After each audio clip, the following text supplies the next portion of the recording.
Csomópont. Ifjúsági információs pont és portál. Mert az információ mindenkié.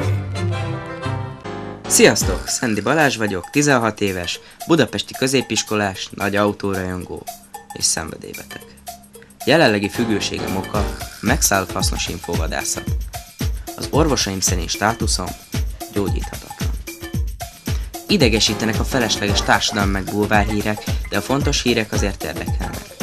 Kiütést kapok a használhatatlan szakmai és szabadidős programajánlóktól, de a jó programokon azért szívesen ott vagyok.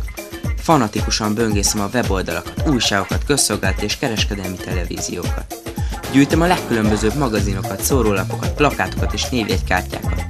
Tematikusan rendezem a bejövő e-maileket, és egyszerűen rajongok a reklámszemetekért, amik talán egyedül nálam nem a kukában végzik Tisza virág életüket csupán azért, hát ha rábukkanok valami igazán hasznos információra között.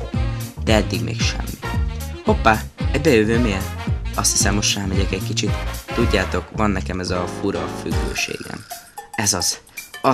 Megvan. Megtaláltam. Ez hihetetlen.